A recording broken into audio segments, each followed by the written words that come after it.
प्राचीन दिखते हैं, लेकिन भीतर से सारी सुविधाओं के साथ बेहद आरामदायक हैं। मैं सफारी की जगह से सिर्फ 5 मिनट की दूरी पर हूँ, जहाँ कई सारे जंगली जानवर हैं। तो मुझे ऐसा लग रहा है जैसे कि मैं प्रकृति की गोद में रह रही हूँ। लगता है जैसे हाथी और शेर बिल्कुल मेरे कमरे के बाहर होंगे। तो मैं दोनों माहौलों का लुत्फ एक ही साथ उठा रही हूँ। यहाँ टीवी, ऊंची आवाज या फिर शोर मचाने पर सख्त मनाही है, क्योंकि जानवरों को उनसे तकलीफ पहुंचती है। पास ही में आराम से बैठकर जंगल के नजारों को देखने के लिए एक खास जगह भी बनाई गई है। सच में यहाँ की शांति का कोई जवाब नहीं। दक्षिण भारत के कर्नाटक और केरल की सीमा पर स्थित काबिनी असीम प्रकृति और वन्य जीवन से परिपूर्ण है। यह जगह यहाँ के महाराजा के शिकार करने का निजी क्षेत्र हुआ करती थी। हालांकि मुझे यकीन है कि उन दिनों में राजा और उनके खास मित्रों के लिए ये रोमांचक हुआ करता होगा, लेकिन आजकल आप इन जानवरों को बस अपने कैमरा पर ही शूट कर सकते हैं।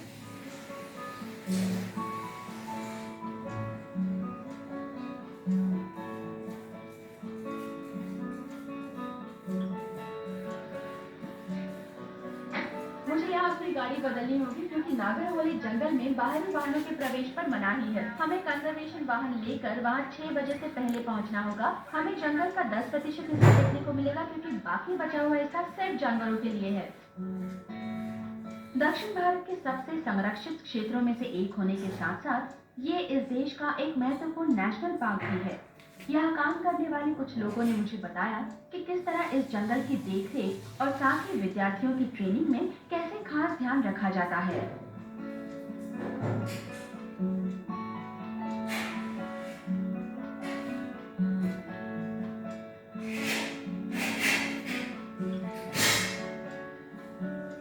ये पूरा जंगल कितने किलोमीटर के क्षेत्र तक फैला है?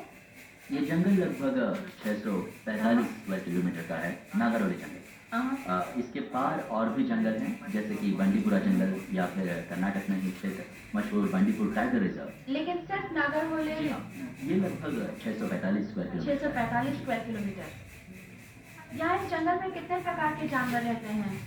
यहाँ इस जंगल में 30 से 35 प्रकार के जानवर रहते हैं, इस नागरहोली नेशनल पार्क में। 30 से 35? अच्छा, तो इसमें पक्षियों की गिनती भी शामिल है? नहीं, पक्षियों को अलग से गिना जाता है। करीब 300 जनजातियां हैं पक्षियों की यहाँ पर। 300 प्रकार के पक्षी? सारे खूबसूरत पक्षी।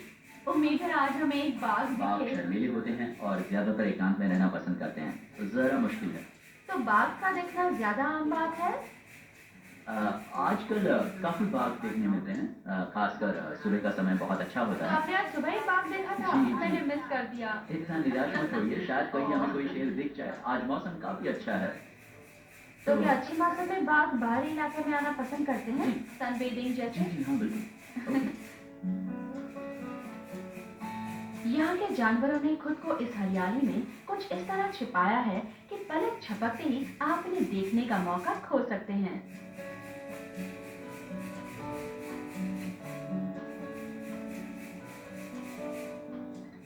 वाह, जरा उसे देखिए। कितना वो प्यारा एक है। लंगूर का बच्चा है। तो वो लगभग कितने साल का होगा? सिर्फ 1 हफ्ते का होगा। सिर्फ 1 हफ्ते का?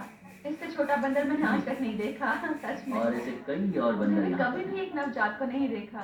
कितना नन्हा सा है। वो सब हमें देखते हैं। हाँ, ये कैसे हाँ। घुल मिलकर एक साथ रहते हैं ना? करीबन 15-20 का एक समूह होता है।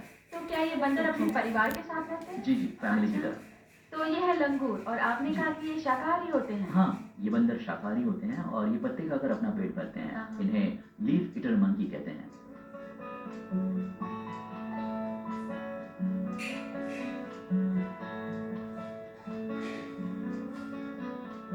आज का दिन इतना खास था। मैंने एक नन्हा बंदर देखा जो सिर्फ 1 हफ्ते पहले जन्मा है। मैंने कुछ स्पॉटेड डियर भी देखे और उन्हें देखकर लग रहा था मानो वो किसी डिज्नी फिल्म से निकलकर सामने आए हो। तो कल सुबह 6 बजे मैं एक बोट सफारी पर जाने वाली हूँ।